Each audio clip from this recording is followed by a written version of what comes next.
This bracelet is worked in 2 parts.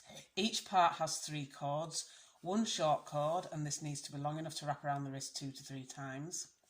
1 long cord which should measure approximately 1/4 foot of cord for every inch of bracelet required, and a second long cord which should also be 1/4 foot long for every inch of bracelet required, but with an extra foot to create the loop. To get started, you want to match the ends of your short cord and then run it through your fingers to find the centre, and then you want to do the same thing with your long cord.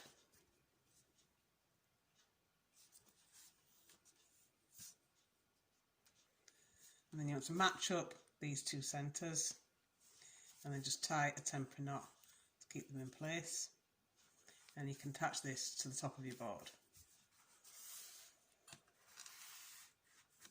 So next you want to take your long cord and you want to pull out the first inch. So I'm just using the board to measure, but you could use a ruler if you want to. And then you want to clasp this as your first end. And then take the other end and match it up. So this is the long part that you're going to use to create the loop.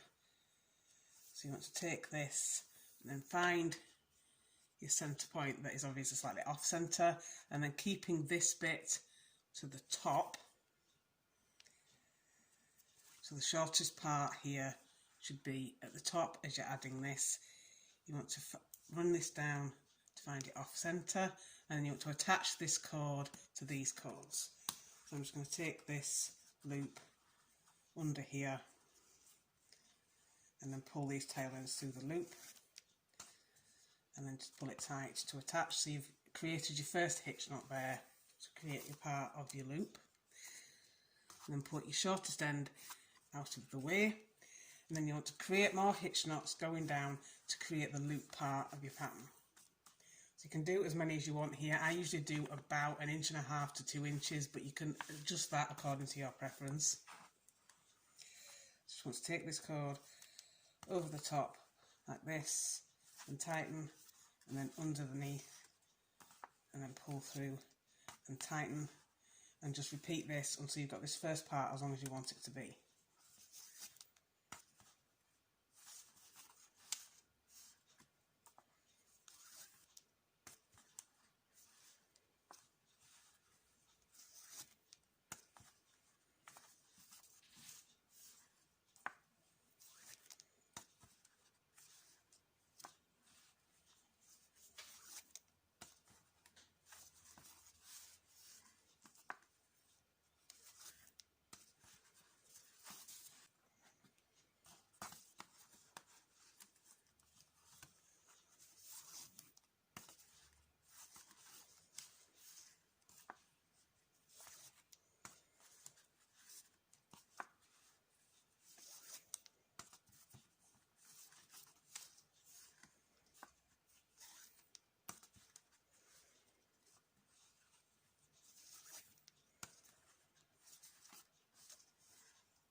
So once you've got this first part as long as you want it, you can remove it from the board, remove your temporary knot,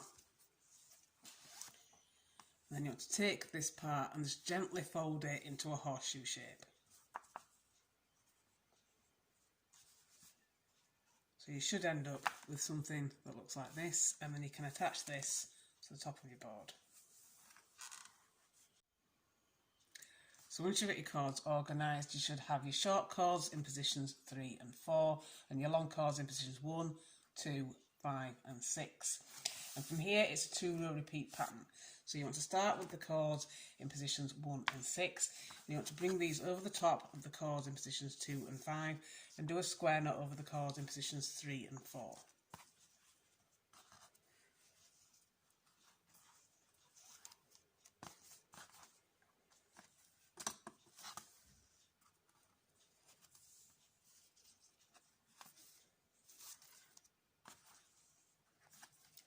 And once you've done your first square knot, you want to repeat the process, but taking the chords that are now in positions 1 and 6.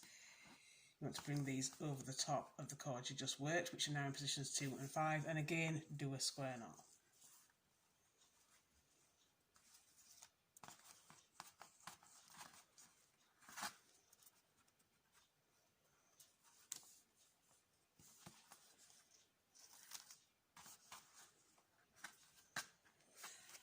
And then repeat with the chords you used last time.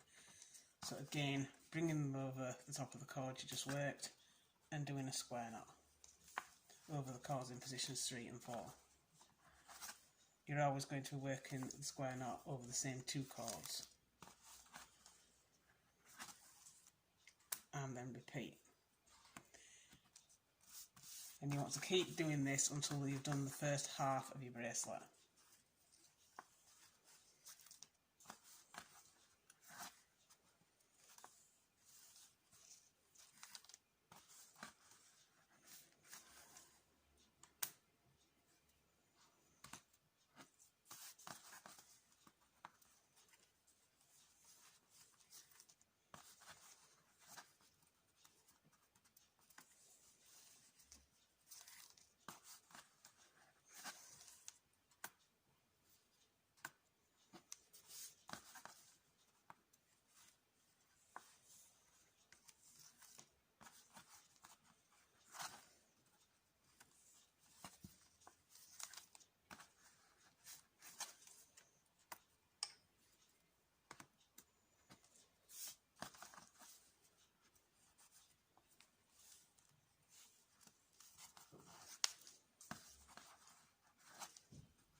So once you've done that, you should have something that looks like this, and then you want to do the exact same thing again with your other colours. And once you've done both, you should have something that looks like this, and then you want to link them both together. So you want to put one going in one direction and one going in the other direction, and then you want to feed the end of one through the loop of the other. So you want to link it through like that. Then you want to bring this up to the end of the other one, and again just feed this through this loop here, and you want to pull them together until they link like this, and then you can create whichever fastening you prefer to complete your bracelet.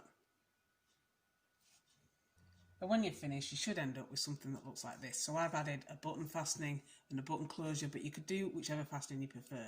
For example, if you wanted to have an adjustable fit, you could do braided tie-on ends.